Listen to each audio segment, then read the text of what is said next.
Blair, when can we see you back in action, man? You're too exciting to be sitting on the sideline. Very soon. Very soon. We got next year coming around. I'm going to have a couple tune-ups, and then we're going to have some big major attractions coming to you live. Blair the Flair. In the flesh, baby. Thank you. Woo! It's time for the main event. It's the Shoe Shine. All right, ¿qué onda, vatos locos? It's your boy Dave in the 702 coming at you for a Wednesday night edition of the Shoe Shine, the only recap you need to be watching. Saludos, everybody joining us all the way from the city of brotherly love. Philly Irish cry, Drew Evo cry. There's always next year. There's always next year. Philly Irish, Drew Evo. ¿Qué pasa, homie? Oh no, Dave's wearing his lucky jacket and everything. Yo, I'll be the first to say, you predicted your own team not winning this past weekend, man. Hold on. I'm not sure if you jinxed them, man. I was hoping to see the Eagles in potentially in an NFC Championship rematch. That leaves my team still there. Of course, nice. The divisional, look at that. He got the Dub Nation, Ireland over here. We got our tracksuits. Shout out to everybody joining us in the room. Nando Lamas, I see you. Sonteo Media, what up, homie? Chicano Prophet is in the room. And Paul Martinez, he says the Eagles got grounded. Of course, that usually Wednesday night is our tailgate talk. The divisional rounds are coming up. The 49ers had that nice rest. And I think we'll be picking up tailgate talk tomorrow. This is the Shoe Shine, our boxing recap. This is our passion for Drew and I. And hey, not like it's a milestone, Drew, but thank God we're making progress on the subscriber count. Your boy Dave's hard work out there at that first fight at the Virgin Hotel, that's got us, man. I think we 10,000 views in the first 15 days of January, which for us is a big deal. So I thank everybody who hit that subscribe button, and I thank everybody who's been riding with us, Drew and I, for the past and our 3-year journey on YouTube. It's been a very slow growth, but hey, we're going to keep chipping at it, Drew. We're going to keep going at it. I got some sad news, Drew. In the sports world, guys, in the sports world, I see my boy Paul Martinez. I read about this morning that the Golden State Warriors, and you know, that's my home team, the Golden State Warriors had to cancel their game against the Utah Jazz last night because of a medical emergency. And it turns out that the assistant head coach of the Golden State Warriors passed away at the age of 46. And that's kind of a big deal and a somber moment because your boy's going to be, that's how old I am. You know, like, oh man, when they say that you're not guaranteed tomorrow, you really aren't. It's crazy, man. The guy, a former, professional basketball player all across Europe himself, a tremendous athlete, to pass away at 46 years old. So a lot of Bay Area fans, shout out to all my Bay Area people that are grieving today for the sad loss of the assistant head coach of the Golden State Warriors. May he rest in peace. And if you guys want to say a prayer for his family. Yeah, Sonteo Medio, 46 years old, is incredibly young. And the coach's name is Nikola Jovic. Thank you, Paul. He played at multiple professional teams across Europe. And Drew, you know what I'm saying? Like, there's people who are like, I want to be their dream is to make the NFL, to make the NBA, to be a professional baseball player. And though I don't think he saw any time in the NBA, he accomplished something miraculous. He became an assistant head coach to one of the best NBA teams in the world. So rest in peace to Nikola Jovic. Now, this past Saturday, ESPN delivered tremendous ratings on a made-for-TV fighter, Drew. Artur Beterbiev, the wrecking machine, Russian wrecking machine who makes his home in Quebec. I think all three fights were fantastic. All three fights were very, very, very good, very entertaining, and a lot of people got to see that shit for free. And I saw that he did at least 800,000, close to 900,000 people watching live at one point on ESPN, which is a great thing, guys, because they're always trying to say the sport's dead. And when you put on great performers like Artur Beterbiev, who's made for TV type fighter, you know, I told what's his name, Teofimo Lopez, you're made for TV fighter, to his face the other day. You're gonna get ratings, man. I don't know. These people want to give up on boxing on free television, on network TV, man.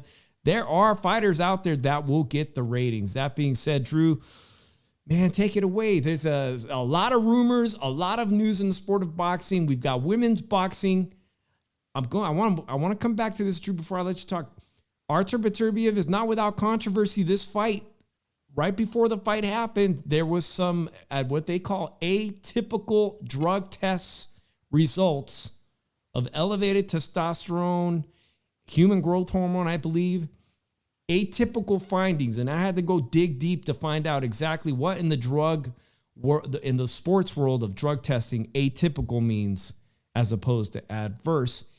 And Elysium Bumgarner is in the news this week as we await Michaela Mayer's performance, and she got some big news that I'm going to get back to at the end of the show, Drew. But I want to talk about the ESPN card, because let's just kick off with Andrew Maloney, Drew. Andrew Maloney, 3 times the charm, becomes a world champion after getting Isn't it Jason Maloney? I'm sorry. Excuse me, Jason Maloney. There's twin brothers, right? What did I say? Andrew Maloney. Who's Andrew, Drew? I'm thinking your name. Yeah. I'm not even drinking yet. You can't say yet. my government name on here. Andrew. I said Andrew Maloney. My apologies. We all look at it like this.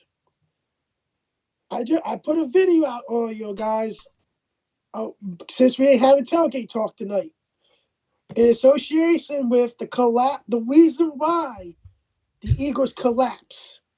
So make sure you check that out. Make sure you like it. Make sure you share. Make sure you tell other people to subscribe to it. You know, all that other bullshit. But man, like, I look at it, it was a hard fought fight. I had Jason Maloney winning that fight clearly, but it was a good fight and everything. He's a champion now, so good for him, man. There's not really much more we can talk about that fight, man, because the next 2 fights after that, the co-feature and the main event, were the ones I want to talk about. Well, you know, the crowd wasn't very enthusiastic about the decision, Drew, and that's a Quebec crowd. And Saul Sanchez, who came all the way from Mexico, I'm not saying he won that fight, but guys, they delivered a classic war that already, I'm going to record that one here in the month of January. That could potentially be a fight of the year contender. That's going to be up there in probably the top 10, if not the top 5 fights of the year. And we got it already in the second week. I can't count. I didn't even see the CompuBox, but I'm going to guess they threw close, if anybody in the chat knows, close to 1,000 punches between the both easily, right? This was that kind of performance back and forth. Even the commentators had this fight a draw going into the late rounds, and I scored it a draw. They did have it. The final scores were 114-114, and 2 judges had it 116-112, 8-4. I'm going to guess, Drew, you had it 8-4? Yeah, I had 8-4. So I could have seen this fight going 7-5 either way, but to be fair, I think the draw was very reasonable, and I think that's why the crowd was kind of upset a little bit. A close call. I think it was a close call. Yeah. But I look at it like that, man. Like, I think Maloney put some of those other rounds in that were close. That really got me. Like, he pulled rounds that were close, I got him putting the closer rounds in, and it just gave me 8-4 on my card and everything. But like, could have went 7-5, but I think I had an 8-4. I could have scored a 7-5, but Maloney I thought won the fight. So yeah, well, they have to. You're right. I mean, the old adage goes, you got to give benefit to the champion. You got to take it away for the champion. So even if it was a draw, in my book, I could see how you could have given it 7-5, but two judges giving it 116, 112. That could have been perhaps where the booze came from. And honestly, Saul Sanchez, you can make a strong argument that this deserves potentially a rematch because it was that good of a fight. And possibly Maloney's not going to have any interest in defending it against him, or maybe there's no cry for, hey, let's run it back. I say run it back. They've got to run this back at some point, but potentially in the next three fights. Listen, Saul Sanchez put in a hell of a performance. I think our boy Lukey Boxing said that this could be potentially the first upset of the year, and I think it came pretty close. It does merit a rematch, but Maloney could move on, and he's got the title himself. He's probably not going to be too enthused to take on this rematch. Nobody's really calling for it. I am, and I'd like to see it. So shout out to both of those guys for performance. One of the, I think, probably going to go down at the end of 2024 as one of the fight of the years. If you didn't see it, make sure you go watch that entire fight while you can on ESPN Plus or on YouTube, Drew. This next fighter I'm talking about, I want to get to Christian Mbilli, but let's first take Nando Lamas' comments. He says, how are the Saudis' top-ranked matchroom going to present Beterbiev Bivol? It's a great fight, but it ain't no way it sells as a pay-per-view headline. Both dudes are dry AF, no disrespect. Now, I get what you're saying, Nando. Personality-wise, these guys aren't the type of talkers that American sport fans or even maybe global sport fans are going to be too enthusiastic about. The Saudis, and Drew, that's part of the gossip thing, man. There's so much shit going on with the I don't know, what do they call them? The king, what do they call them? They have to say something before you say the name of the Saudi king or something. Your Highness, your greatness. The Excellency. Thank you. Okay. Hey, they're making these big fights happen. They've proved it in 2023. They're going to make this fight happen, obviously, but nothing was going to stop Beterbiev. They're going to make this fight happen. But you bring up an excellent point. Is it a main event? Is it a main event? But you know what they do? What did you do with that fight and everything to make it a pay-per-view fight? Co-main. You get a good ass co-main with it. And they're already talking about potentially Devin Haney and Gervonta Tank Davis. We saw Bill Haney screaming his head off about Ryan Garcia's not raza. He's not raza. He was screaming that all over the Virgin Hotel last week or a couple of weeks ago. Hey, the Saudis want to pay and get Gervonta Tank Davis involved in a super fight in Saudi Arabia. I think it makes a lot of sense. And actually, Devin Haney and Gervonta Tank Davis, who I believe has a new name, they're both Muslim converts. So that would be the main event, that fight. Right. That could be. That's why, like Nando saying, how do you sell that as a pay-per-view? You don't. You just make it the co-main. Like Day of Reckoning had all these stars and they had all this big dollars.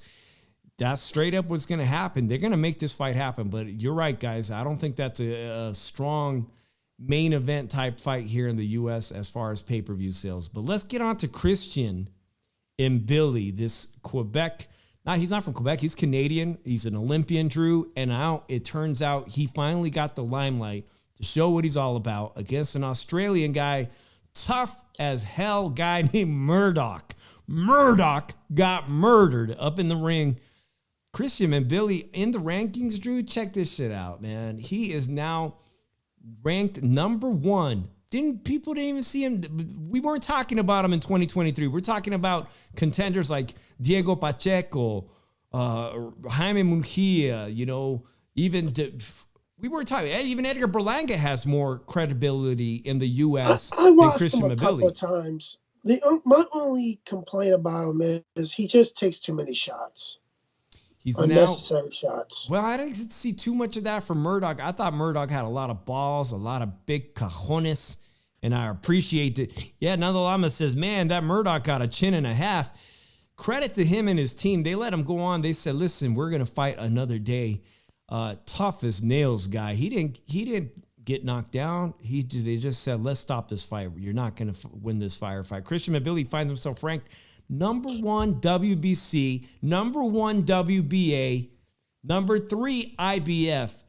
And while I've never talked about him in 2023, all of the sudden now, as Canelo Alvarez is the super middleweight undisputed champion, you have to start including this guy, Christian Mbilli, who's ranked number 1 by 2 of the sanctioning bodies, as a potential opponent. He deserves it. But so far as we know, the only talks potentially happening is this Jaime Munguia in May and David Benavidez potentially in September. Well, I got to ask you, Drew, could this David Benavidez fight be off the table now? Maybe will Canelo Alvarez say, hey, I think this 5'8" Christian Mbilli's never been in the ring with somebody like me. Never. He's fighting guys like Murdoch. Maybe I'll defend my title against this guy. Nah, I don't think people are not gonna buy the fight. Are not gonna buy it as him as a potential threat right now. Maybe, like Nando says, he fights the winner of Munguia versus Ryder. I like it. Up fight. I will favor him against Munguia. I think he can bang, and I think he has a chin, and I think he can get to Munguia. Ryder might be a harder fight for him.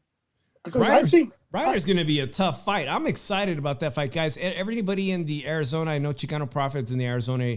I hope one of you guys is going to get to chance to see that fight, Drew. What's in 2 weeks? I believe it's January 27th. They're already doing major press events, media days. I don't think I'm gonna be honest. I don't think Hyman's gonna win this fight. I think Ryder's gonna knock him out. Really? Here's the bet right now for me on this fight. I will bet John Ryder by knockout in this fight against Jaime Munguia. Man, when we talk about Murdoch having balls and big cajones, John Ryder, what he did in Guadalajara, I haven't seen anybody give trouble to Canelo Alvarez like that in a very long time. The display of guts that he has. And let's also remember that John Ryder fought Caleb Smith, the former super middleweight champion. John Ryder had a lot of success that Beterbiev kind of like picked up on, the stabbing jabs, the changing of the levels. These are all things that John Ryder can employ. He's probably going to employ them against Jaime Munguia. Yeah, this is a straight up 50-50 fight. I'm not making any decision about who's winning this fight. We've seen Jaime Munguia struggle against people like Hogan in Mexico. Remember Hogan, the 154-pound fighter? And he got a gift against Dovchenko. And then, which saved him, by the way. Many people had that as one of the fights of the year in 2023 against Derevchenko. And if it wasn't for that knockdown, he could have very well have lost on that card. That was a fantastic fight. I had him losing clearly on that fight. I already had him winning 4 rounds in that fight, if that. Circling back to this argument, Nando puts out, Christian Mbilli versus Jaime Munguia. Man, that is a very credible opinion, and I'll tell you why. And that's because Christian Mbilli is ranked number 1. Jaime Munguia beats John Ryder. They should, in theory, have a WBC title eliminator to fight Canelo Alvarez. But being that, well, it's entirely effing possible right here. Drew, it's entirely possible because if Jaime fights next week, he's fighting in 2 weeks. Christian Mbilli and Jaime Munguia could have a WBC eliminator come Cinco de Mayo. But that means Canelo Alvarez has to find a different opponent, and they already are talking about. He's gonna fight. He has to fight David Benavidez because whoever was to win that fight, the interim, like the fucking eliminator, will have to fight David Benavidez before he even gets a chance. They get a chance, Canelo.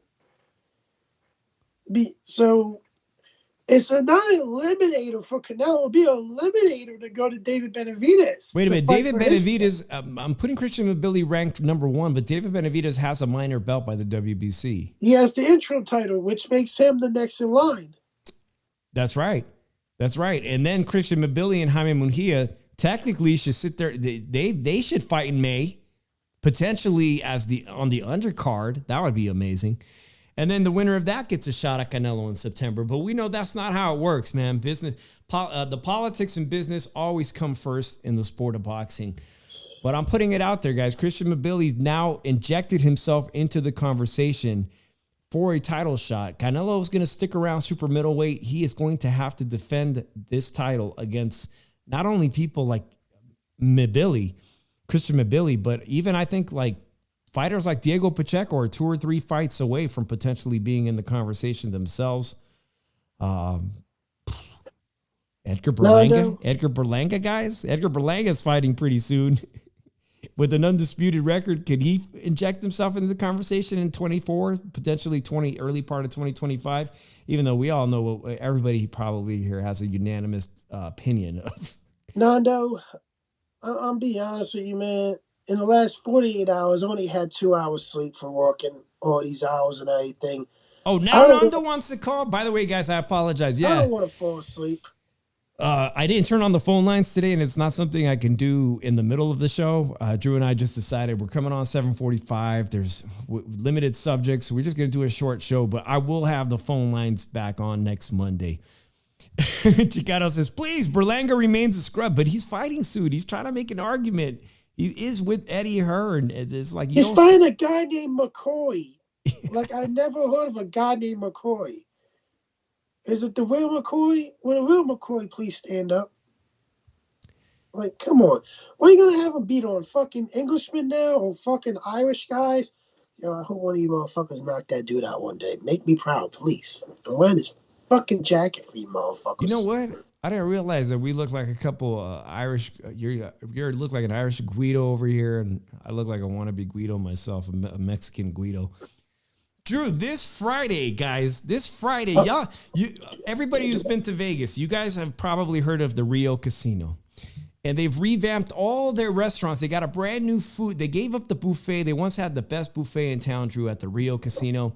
Everybody's doing these food halls. They call them food halls. It's basically a fucking food court. Vito. A food court. I'm going this Friday because it's supposed to be the hottest new food court opening this Friday, Drew, and they claim that they got the world's best Philly cheesesteak. Supposedly, the best Philly cheesesteak in Philadelphia is coming to Vegas.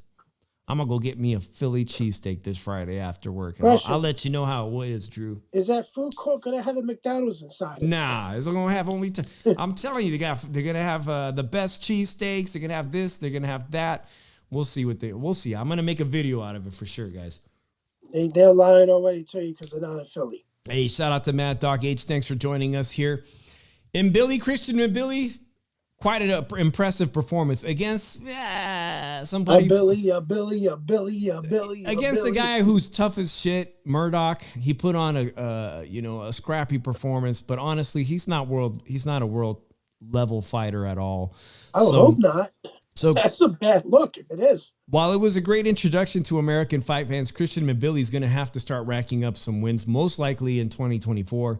Against better named opponents, if he's going to make that type of argument that he deserves a crack at Canelo. And he could start with opponents like Sergey Derevchenko, John Ryder, Demetrius Andrade, Edgar Berlanga, those kind of fighters, even Bek the Bully. Show me what you could do against Bek the Bully. Even though he's ranked number 1 by WBA and WBC, he's not getting a fight this year. As much as I'd like to see it, he ain't getting a fight this year with Canelo Alvarez. All right, guys, let's move on to the main event because potentially the fight of the year, one of the best fights that could be made this year is undisputed Yeah. What do you call that division? Light heavyweight division. See, one shot of Patron on an empty stomach. Light heavyweight division. Unified. Dimitri Bivol versus shaking his head. Against Beterbiev. Maybe I'm just as sleepy as you are, Drew. I'm just doing a good job of hiding it. It's going to happen. The Saudis are going to make this fight happen, guys. But let's talk about the impressive performance that Beterbiev had because he almost had a year layoff, and he had some controversy, Drew, because a lot of people were talking about this, including Eddie Hearn, the atypical drug test result. And now I'm reading that the brother of Caleb Smith, everybody knows his salt and pepper haired brother, He got a real problem with that, and he wants to look into it, Drew. Come on, man. Like, here's the thing. These guys been bitching about Vada ever since Carl Ben got caught in the juice. Before that, Eddie Brown was praising Vada and everything. I knew the excuses were going to fucking come and everything. Seriously. Dude got knocked the fuck out, got put on his fucking ass twice, caught fucking cry me a fucking river. Like, seriously, man. Like, you guys were loving Vada until Conor Ben got caught. Like, seriously. By the way, Conor Ben. So killing. Speaking of the devil, Conor Ben. We're not trying to get sued here, Dave. No, excuse me. That was a slip of the tongue. Conor Ben is coming to Las Vegas in 2 weeks. And so I'm like, oh shit, I love the Cosmopolitan. Let me go up there because the Cosmopolitan usually has very reasonable tickets. It's a great venue to watch the fights. I already went a couple times last year. Drew, would you believe the cheapest seats they had on their site was $300 to see Conor Ben fight a scrub? $300 to see per person? I wouldn't even pay 3 cents. Yeah, Nerd says apparently Beterbiev had high testosterone is due to eating vegetables and sleeping early, crying out loud. So they said it's atypical, Drew. Atypical basically means in the drug testing world that it needs a further inquiry. They should do a second test. They got to see why these levels are elevated, right? And a lot of people pointed out, and I pointed out on the roundtable last Thursday, that these things, as you approach, he's 39 years old. All right, or just about to be 39 years old. This isn't natural. But they cleared him the fight, okay? It found to not be an adverse test result. All right, and we're going to talk about atypical versus adverse because the WBC made a ruling on Alicia Baumgartner this week, Drew, and they've cleared her to fight. She's on probation, and it's a big effing deal because she's undisputed champion. She's got all 4 of those belts. Alicia Baumgartner. So, is it a big deal to you guys in the chat? I mean, is it a big deal that there was an atypical? Do they follow up? Where are the B samples? Is he a natural wrecking machine? I know Caleb Smith, even though being the super middleweight champion, Drew, he had no answer. The guy fights, he's 6'3". He's got the longest wingspan of anybody I've seen in the super middleweight division or light heavyweight, and yet he can't use it. He doesn't fight tall. He fought like a guy that was inactive, and for the very first time in his entire career, not only was he dropped, but he was finished. Where does this guy go, Caleb Smith? He knows he's not going to win no belt until they leave, or he moves up to cruiserweight. Cruiserweight with who? With Zurdo Ramirez? Anybody. He can beat Soto easily. Oh, is that right? You're right. The cruiserweight division is begging for stars. They're begging for stars. Arguably, their biggest star is Jake Paul as far as selling tickets. You know, I mentioned I went to the Cosmopolitan for a fight. I saw Zurdo Ramirez versus Joe Smith Jr. And I don't know, we paid $50, $75 per seat, and we had great seats. And Conor Ben's asking $300 for the same seats. I don't know what that's about. I'm sorry, I wouldn't pay 3 cents to watch Conor Ben fight in person. You have to pay me to watch him fight in person. All right, let's get to this argument because this fight is inevitable. It's going to happen. It's the unification. Little Penny says Bivol is too slick for Arthur. Arthur Beterbiev, True. Is he too slick? And let's remind everybody, when they come to statistics, but Dimitri Bivol is right up there with Shakur Stevenson. His plus minus, he is at the very top of the sport of boxing. He will hit you the most, and you will land nothing on Dimitri Bivol. So how does a wrecking machine like Arthur Beterbiev land those devastating punches against the Shakur Stevenson of the light heavyweight division? I would have called the Shakur Stevenson of the light heavyweight division because this guy actually throws punches and fights. This guy, Shakur doesn't fight. Okay, defensively, the Shakur Stevenson. You were right. Dimitri Bivol threw plenty of punches against Canelo Alvarez. He didn't just make Canelo miss. He actually threw them back. So I look at it like this. I think that Beterbiev has to get Bivol out of his rhythm. And has to get him off his rhythm in order to win this fight, because Bivol is on a constant rhythm, and he stays in the middle of the ring. And if he feels like he's getting close to the ropes, he'll move out and get back on rhythm again. It's like a robot style a little bit, but it's an effective robot style, offensively and defensively. And Beterbiev has to really get inside and oppose his will. And can he do it? I don't know. He probably could do it for maybe a round or two, but it's not going to take that. It's not going to be like, it's not going to lead to a knockout. I'm picking Bivol right now to win this fight. I just think that Bivol has that style that can really cause, if he stays on his rhythm and keeps punching the way he does and everything, his volume speaks for himself with his offense and his defensive output. So I really would pick Bivol slightly right now. Okay, right now, guys. I have to agree with you on a lot of things, Drew. Up until this past Saturday, I was expecting to see Beterbiev take a step down. We saw him kind of struggle against Yard a little bit, considering for Beterbiev, when we say struggle, we mean it, lightly. It's not like the kind of struggling other fighters have. We didn't see the best of him against Anthony Yard, and so I thought we wouldn't see the best of him against Caleb Smith. I thought, maybe it's father time. He's going to be 39 years old. He's a fighter closer to the age of 40, and I'm naturally inclined to see himself decline performance-wise. We didn't see that. That's what makes this atypical test results of elevated testosterone so interesting. There have been other fighters that were light heavyweights out of Canada, Drew. Was it a Stevenson? Was suspended for over a year. I believe he had the WBC light heavyweight champion. There's other fighters out of that region that were on the juice. Okay, until it comes out definitively that he cheated, he didn't cheat. It wasn't, as they say, adverse. But it makes you question it, and it makes you think about it. He's not on the decline, even though he's approaching 40 years old, Drew. With that performance against Caleb Smith, and the fight we just saw with Dimitri Bivol on Day of Reckoning, where he went 12 rounds, I'm leaning towards Beterbiev now. I think Beterbiev starts to catch him with some of those big punches. We've seen Joe Smith almost knock out Dimitri Bivol. But here's the thing. I'm going to say something.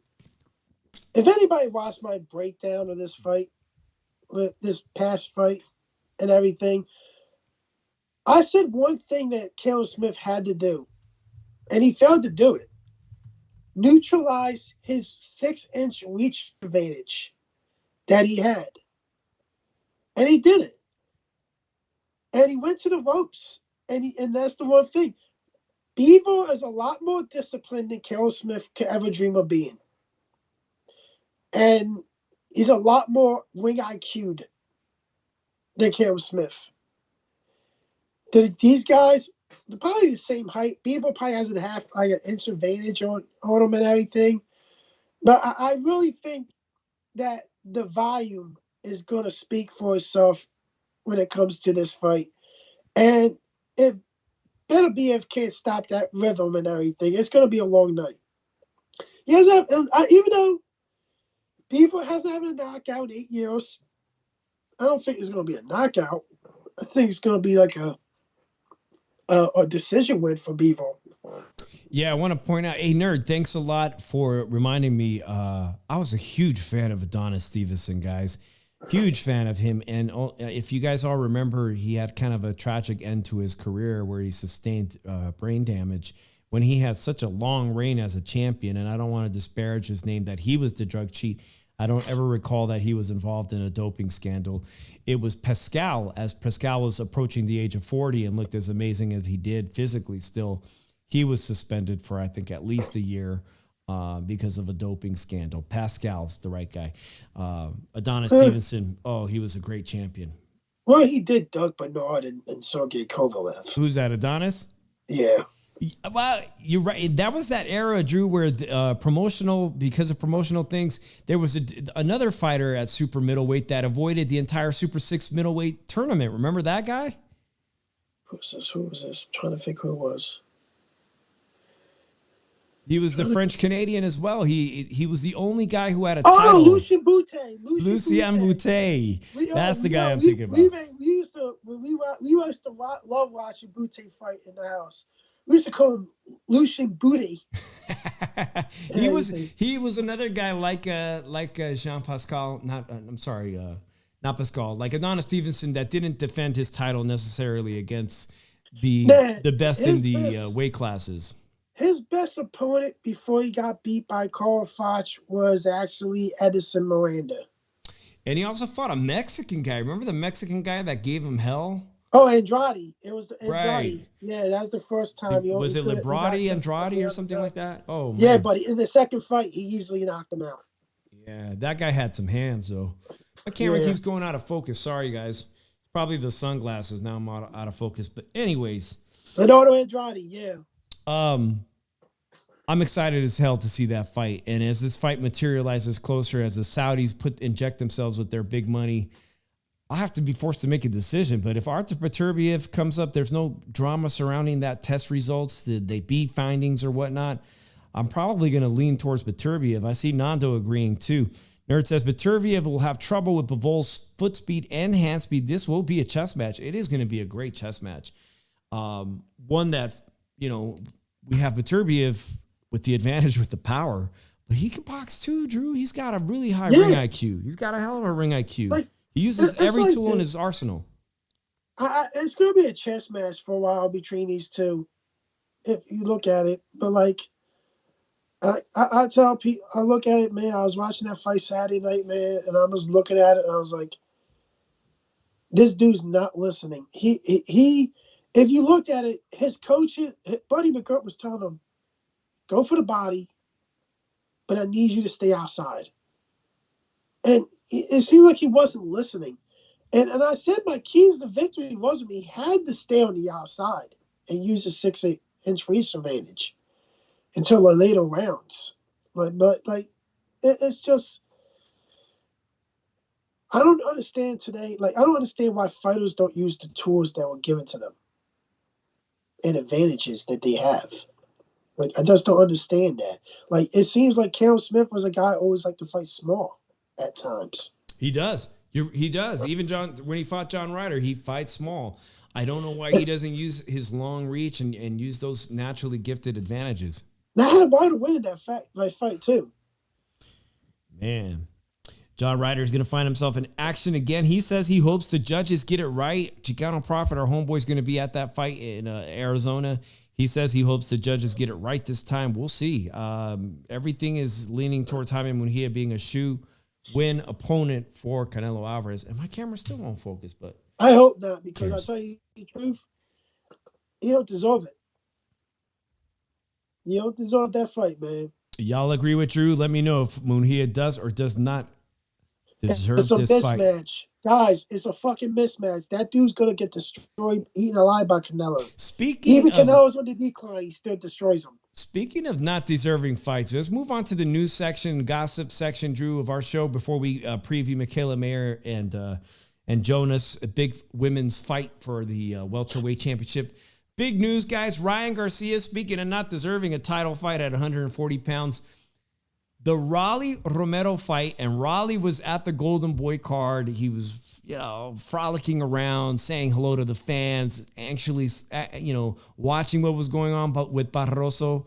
Barroso and him buddied up. You guys saw it on my video. Let's go to the fights.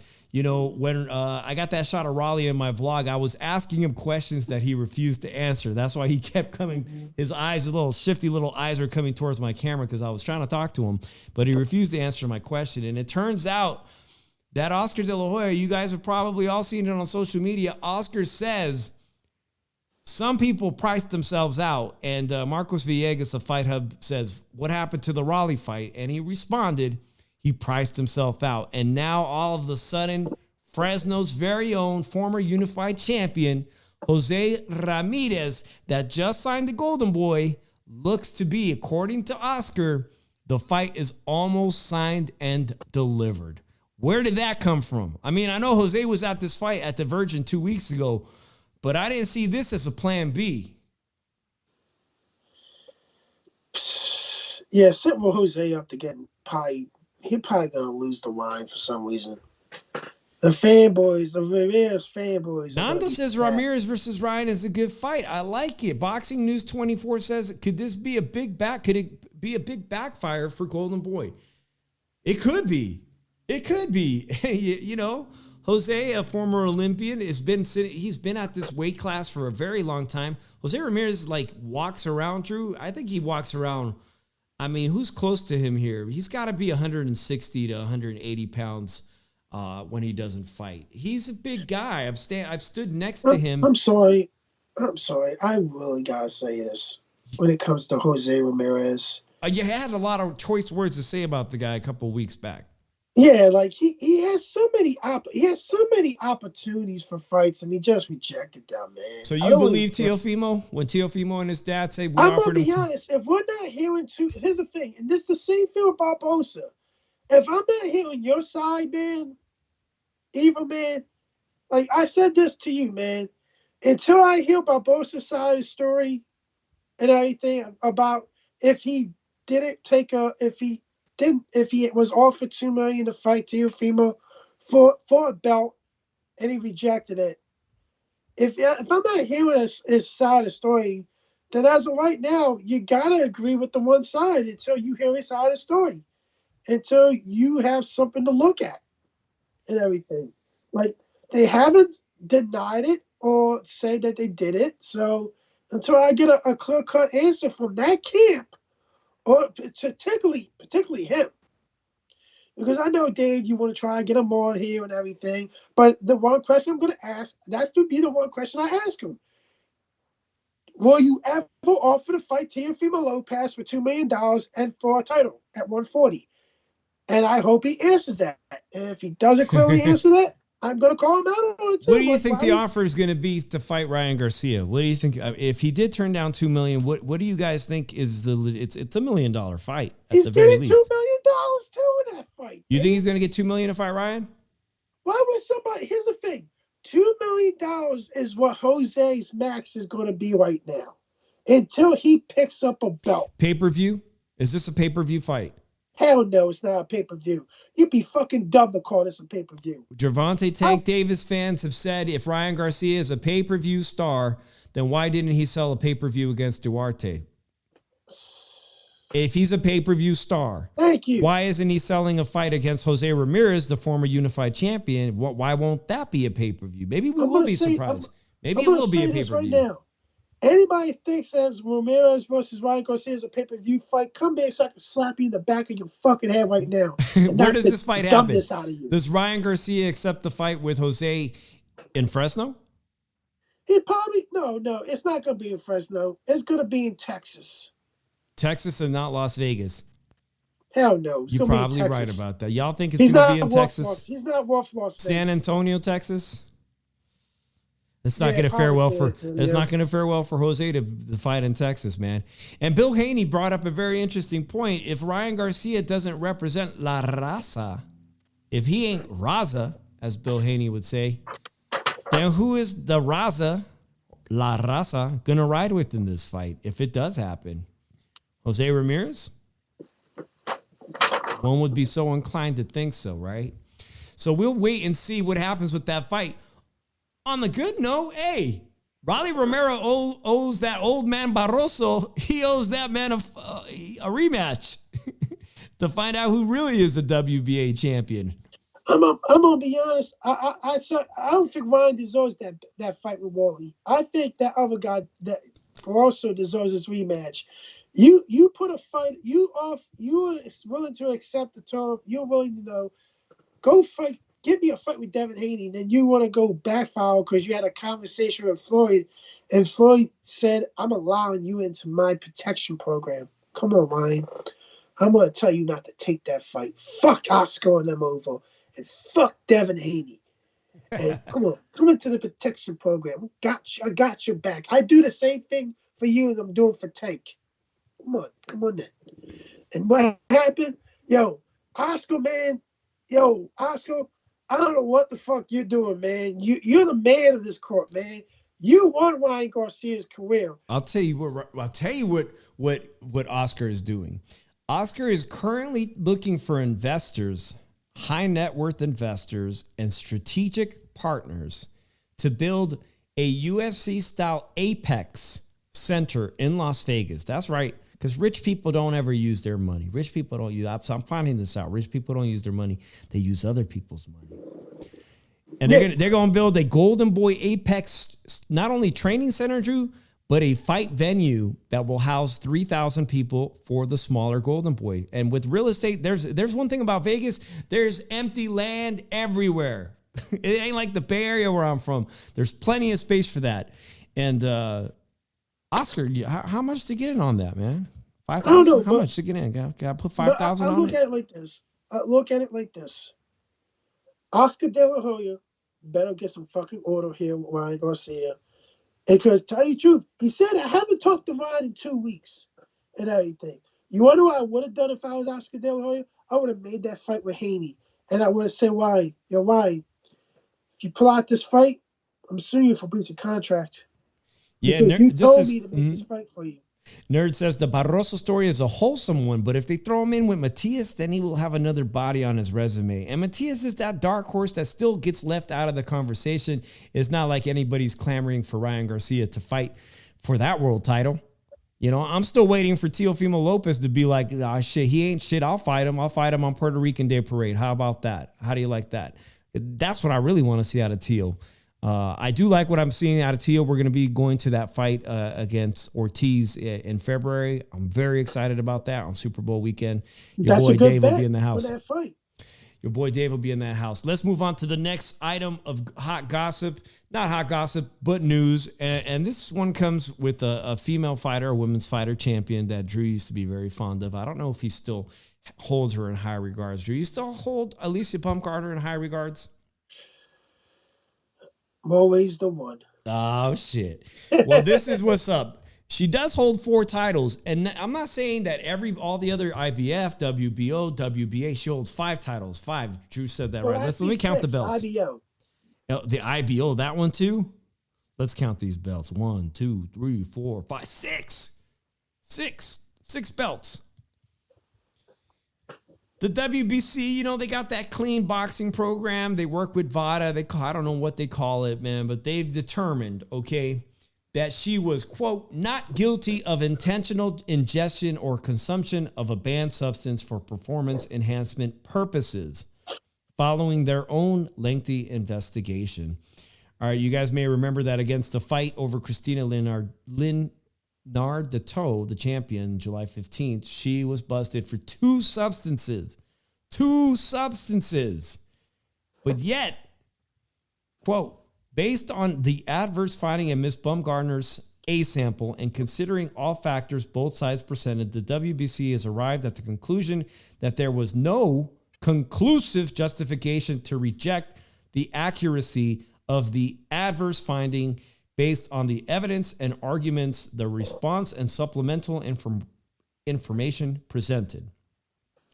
However, the same evidence and arguments do not conclusively support Ms. Baumgartner's intentional ingestion of misterolone or performance enhancement purposes. All right, blah, blah, blah, blah, blah, Drew. They've placed her on probation for 1 year. She has to adhere to a very strict WBC clean boxing program and random testing on her dime for 1 year. The bottom line is the WBC says she's cleared to fight to defend the WBC title. She is on probation, but cleared the fight. You know, another fight is being made by Golden Boy and Samson. Who's that? Maria Esparza and Gabriela Fundora. They just signed Gabriela Fundora. Yeah, you're right. Shout out to her with that really incredible performance. They've now signed her onto a lengthy co-promotional contract. Yeah, she just got herself. Did she just win a title? Yeah, she just won a title. It's going to be a unification belt. Now, I'm going to be honest with you right now. I think she beats Maria Esparza. Man, she's got. If she fights tall and uses her advantages, unlike Caleb Smith, I agree with you.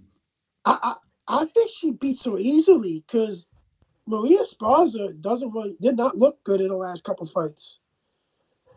So this weekend, guys, Michaela Mayer, she's featured in my intro.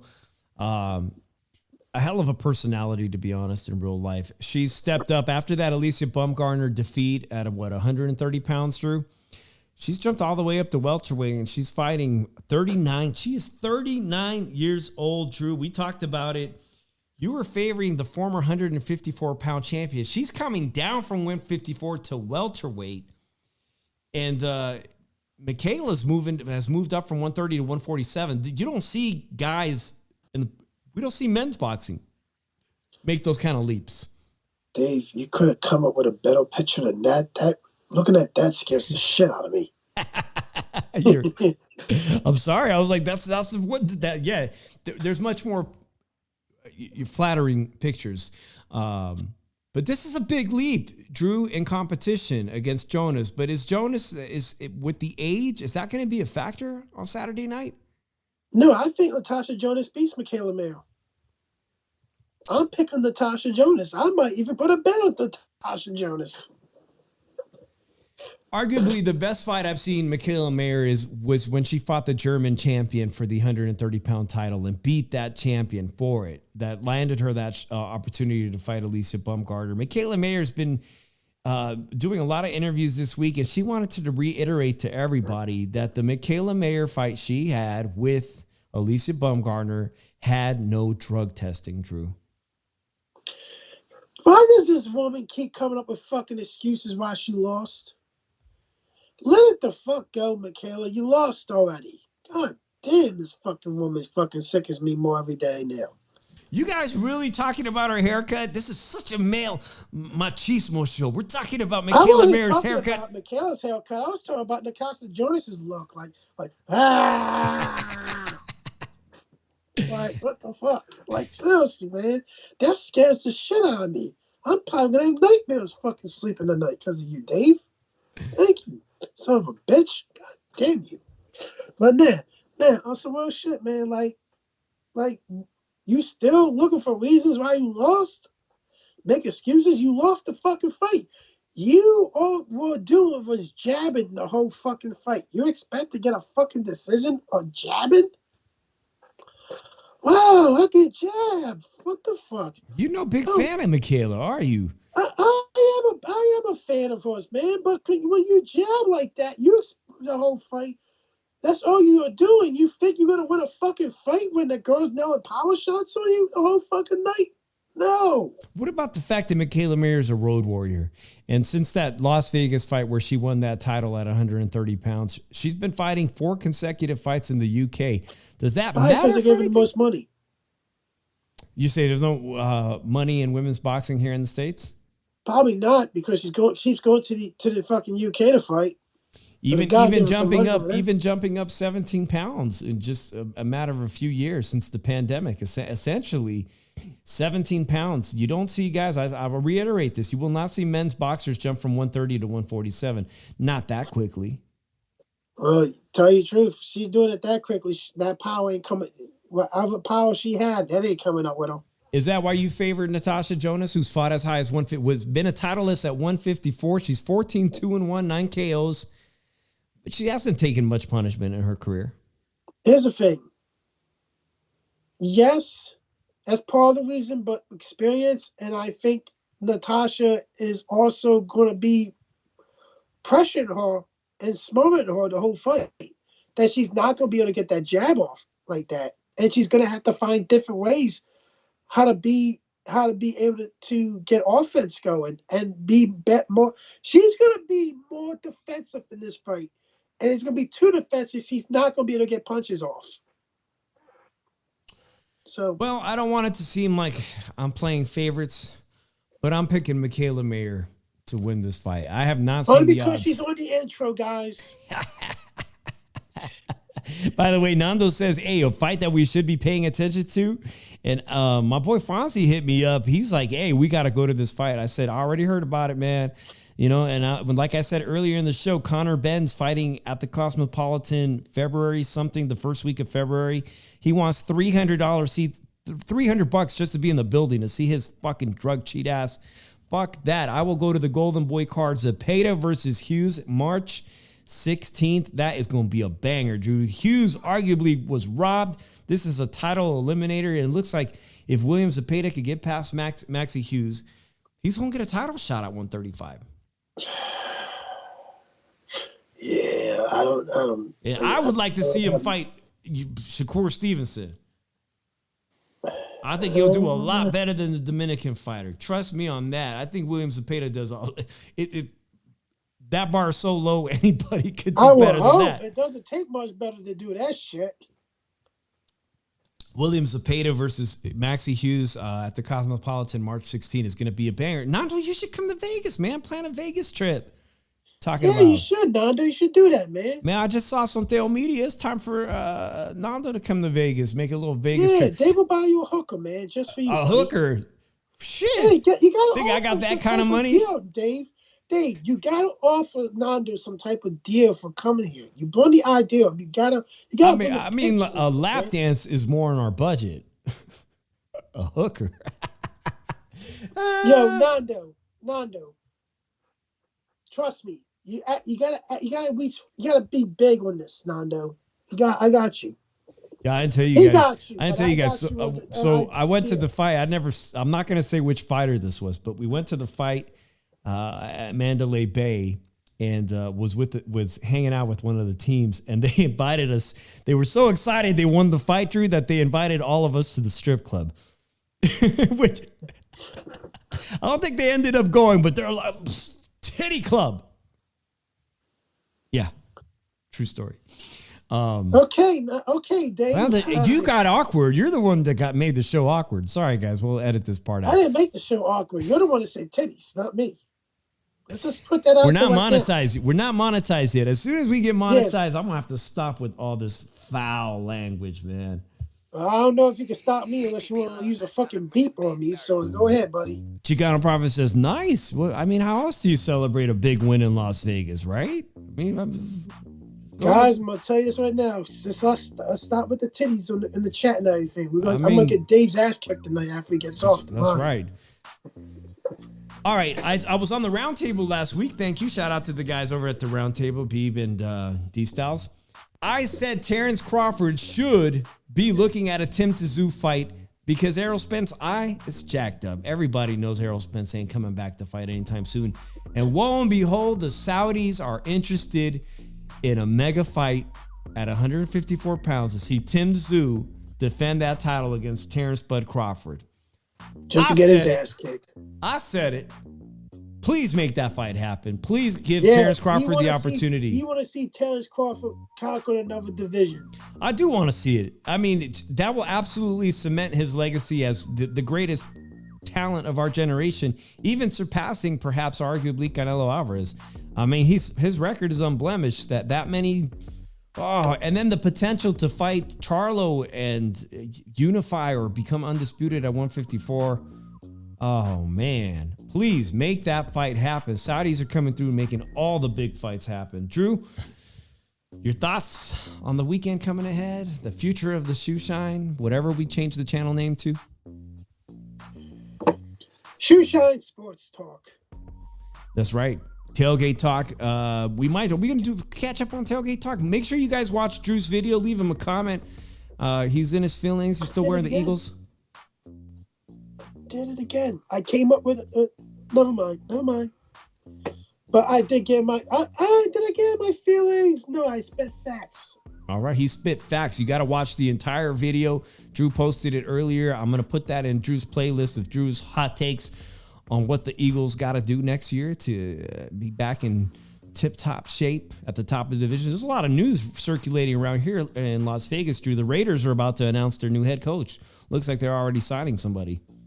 Probably Antonio Pierce. They'd be fucked up if they hire him. So there's a lot of news. Hopefully we'll pick up a Tailgate Talk for the divisional round. Amazing football games this weekend. Very excited to see the Bills and Chiefs. Not excited? Yeah, I'm gonna watch it probably. I'm probably gonna do a parlay and everything, see how it goes. All right, guys.